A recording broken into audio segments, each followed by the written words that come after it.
What is the most depressing thing your kids have said? Story 1. Had a kid read a story about a dog being cloned, but she latched onto the part where the dog died and started bawling. She used to have a dog, but it chewed a shoe, so her parents gave it away. She used to have a cat, but it scratched Dad, so they gave it away. They had a lizard, but parents forgot to feed it, and it died. On and on and on, this string of horrible pet owner stories. I really regretted opening that can of worms, but it did take her mind off the story, and she stopped crying. Sad story. The little girl has lost many pets due to her parents' neglect. It's a reminder that not all pet owners are responsible. Let's hope that this experience will at least make her a better pet owner in the future. Story 2. I already made a comment, but I've been thinking about this thread because this is my life every day. Other moments in my career that have touched me? Student of mine drops out to get a job. Happens quite a lot because of the economy where we live. Student in question is couch hopping and trying to support himself and can no longer afford to not work, so I don't see him for 6 months. On his 19th birthday, he had the day off, and you know what he did? He came to school to visit me because he knew I would be happy to see him and he would at least get one happy birthday from someone who cares about him. Anytime a student says anything like, "You're the only one who cares about me. You're the reason I come to school. You're the reason I graduated," it kills me every time. Anyone can graduate high school, but they lack the confidence in themselves to see it. I try so hard every day to let them know that they can do it, but they go home and get the opposite from their parents. Some days I might be the only positive interaction a student has. I always say good morning when they come in and goodbye when they leave, so they know they're being noticed. I try to always use their names when greeting them so they know it's specifically for them. I try to remember important dates for them, birthdays, court dates, if they're going to their driving test that day, and congratulate them personally or ask how it went. I want them to know they're seen and someone cares. Story 3. I had a student that frequently lingered in my classroom after school. She often looked ill and was always very weird. One day she opened up to me and said that her mother and her live-in boyfriend shot up H every night. I told my principal after she spoke to me, and she informed me that CPS was already involved. A few days later, the same girl told me that her mom and boyfriend would shoot her up with H and tell her that she couldn't tell anyone they were still doing it because she would get in trouble for doing it too. She asked me to keep it a secret, which I obviously couldn't because she was worried she'd get arrested for drug use. She no longer lives at home, thankfully. Story 4. I had a student write his will in his notebook. I was walking around at the start of class, checking to make sure students were starting their bell work, responding to a prompt, and I didn't believe what I saw at first. I immediately talked to him outside and sent him to the counselor, but it was one of the most depressing yet jarring things I've seen. He was 12 years old when this happened. Thankfully, he is still alive and well. Reminder, it's important for educators and parents to be aware of the situation and to seek help for children in need. Glad to hear the student is still alive and well. Story 5. Not a teacher, but one of my close friends. I've known her since the start of high school. She never realized her home life was as bad as it was. She spoke about her mom neglecting her while the 14 foster cats they could barely afford to feed were spoiled rotten, and how eating the same thing every night, her only meal for the day, started to make her nauseous. The real kicker is that her mother got cancer, and as soon as she died, she said, "I'm so glad she's dead. I wish she'd died sooner," or something along those lines. She was 16 when her mother died, and she's 18 now. She's never gonna leave those horrible scars, and the things she tells me about are horrifying. She lives with her dad now and has a proper home, regular good meals, etc. I have no idea how her dad didn't get custody when she was a child. He's an amazing dad to her and would probably do anything to help her more. Story 6. My student told us that her mom was taken by ambulance to the hospital the night before after she stopped breathing. The other kids pressed her on what happened, and she just shrugged and said her mom would be okay. 2 days later, I got the word that her mom was brain dead.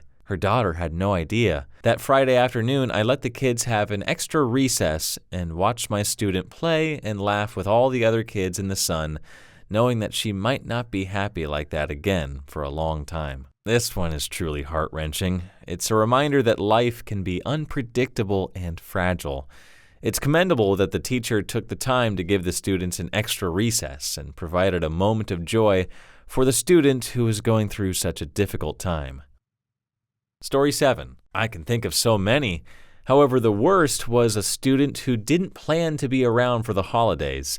He had decided to end his life when school broke up, which at the time was the end of the week. He started making goodbye-type comments, and when I realized what may be happening, I spoke with him. Not a new experience for me.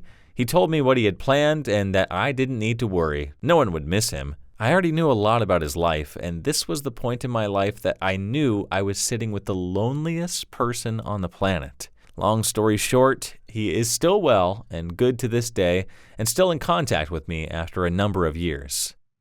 Story 8. I taught students with intellectual disabilities. Some people use the term mentally challenged. I can't remember what we were doing, but I had a student who had a hard time stringing complete sentences together look at me and say, "I don't want to be retarded. I want a smart brain like you." It was heartbreaking. Most of them knew they had disabilities and understand just enough to feel inferior. I was speechless, but if it happened again, I'd remind this child of his remarkable gift of humor and bringing joy to others. Story 9. I was assisting another class of first graders, and when they were dismissed, one of the boys was slightly panicked and sticking to the wall. When I talked to him to figure out why, he informed me that his older brother had come to pick him up and that he was terrified. I called over the other teacher, and we found out that his brother was physically abusive when they were alone together. Of course, in light of this information, we couldn't allow him to leave with his brother, so we called the mother and waited until she could pick him up. I informed the mother of what her son had told us, and that was it, but I'll never forget how scared that little boy was. Story 10. The young man had just received his scores on his ACT. They weren't good, and he felt his dream of being a police officer were over. The kid is 17, just got his life rammed by a stupid test. It makes my blood boil how much stock we put into the damn tests. He's a joy to have in class, spent all of his lunches with me going over content he didn't understand, is well liked, works 40 hours a week, is a productive member of society, and is just overall a good kid. And a damn test says he's not good enough.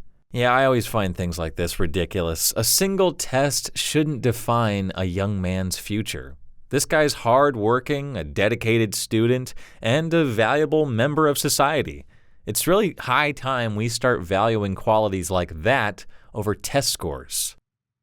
Story 11. I work as a paraprofessional for kids in grades K-5, and I kind of hop around from kid to kid and help wherever I can.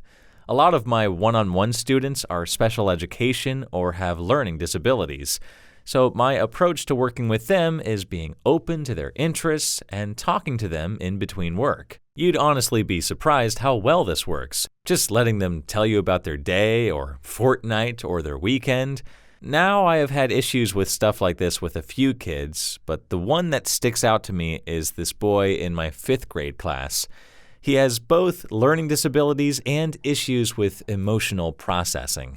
He's a very large kid at 10 years old, taller than I am. One day I come into the room to find him sullen and quiet, and I ask him if he'd like to come out in the hallway and talk to me. After a bit of probing, he told me that one of the kids in his class told him that he should die and that nobody likes him. At one point, he just whispers, "I just want someone to love me." Absolutely broke my heart.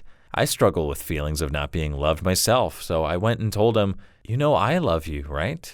You're my friend, and I always look forward to seeing you every day." We ended up taking a walk around the school, just chatting to get his mind off things, and I told the social worker. Ever since then, he's been one of the best students. Yes, he still doesn't want to do his work, but he's always excited to see me.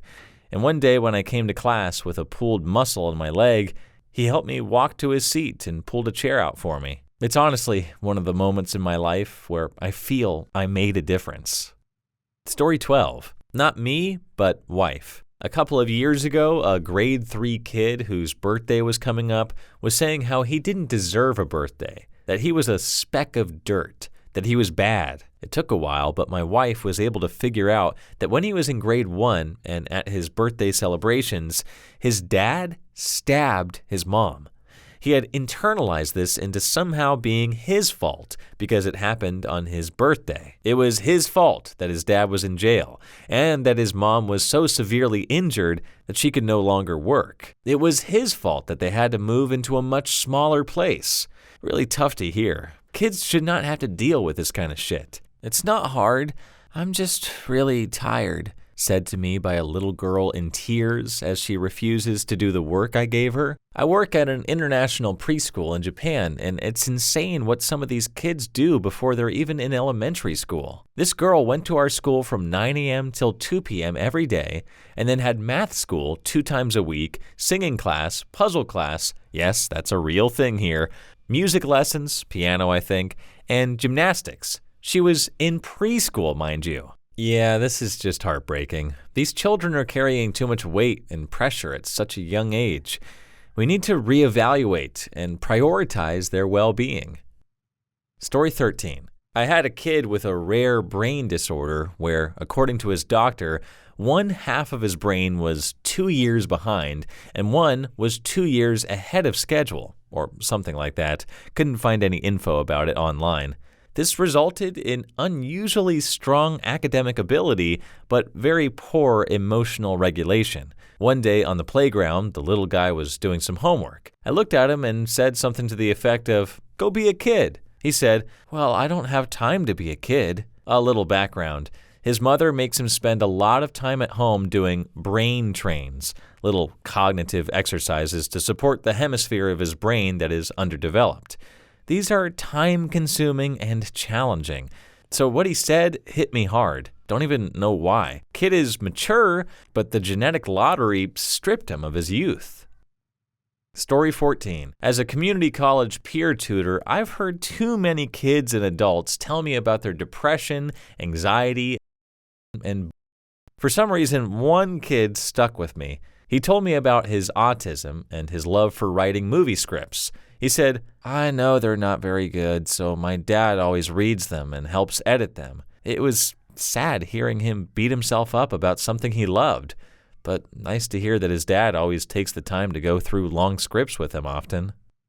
Story 15. I teach pretty much exclusively college freshmen, and by that point, they all have that fatalistic sense of humor anyway. But it gets real sad when they get to the end of their rope. Nothing specific that I can remember, but a lot of, "Why did I think I could make it in college? I'm too stupid for this. I should drop out." And they actually mean it. Stuff like that. Monday, however, a student asked to talk to me before class and said, "I know this paper is important and all, and I don't want you to hate me, but I couldn't get my paper done." And I'm used to this sort of thing. I mean, it's just natural. But then he takes a deep breath and blurts out, "My dad called me last night and told me he was leaving my mom and moving away, so he's leaving me too, and I just couldn't deal with it. I'm really sorry if you're mad at me." It just hits me hard when they have to deal with more than they should. And on top of that, they think I've formed a personal opinion of them and that I'm going to think badly of them based on something like this. It's so sad to hear about the struggles college students face, not just academically, but also emotionally. This story of a student dealing with family issues on top of schoolwork is a reminder that as a professor, it's important to be understanding and supportive of our students. Story 16. I've had a lot, but one morning, 2 students came in early to my room and asked if they could use my student computer. I said sure and figured that they just needed to finish a project and knew I always got to school early. Nope. Turns out their best friend was 2 days before because he wouldn't give his money he earned to someone trying to rob him. His family needed the money to not be homeless, so he died trying to look out for his family, and for like $80 or something. My students were creating flyers and a GoFundMe so they could try to help the parents not be homeless and to afford a funeral. To make matters worse, the kid was on a Saturday. He was left to bleed out and to be found the next morning. The thing came to my school on Monday as if nothing had happened. Cops pulled him out of the class in the middle of the day once they had figured out who it was. Story 17. I had a student who was diagnosed with leukemia, went into remission, returned to school. Shortly after, his sister was diagnosed with skin cancer. A few weeks later, his brother was killed in an RTA. One day, he came to see me and just hung around my classroom door. I asked him if there was something he wanted and to come in. He walked in, sat down, and simply said, "I just want it to stop. I don't know what I've done." Then he sobbed. We ended up crying together for the entire break. Absolutely heartbreaking. Story 18. High school teacher at a school for at-risk youth, so I get a lot of depressing stuff. I really bonded with one student about comic books and even let him borrow my first edition Umbrella Academy comics. He was homeless and living at a friend's house on a yoga mat on the floor for the better part of a year. He asked me to adopt him. I wish I could, buddy. I wish I could. My students are the reason I want to become a foster parent, though.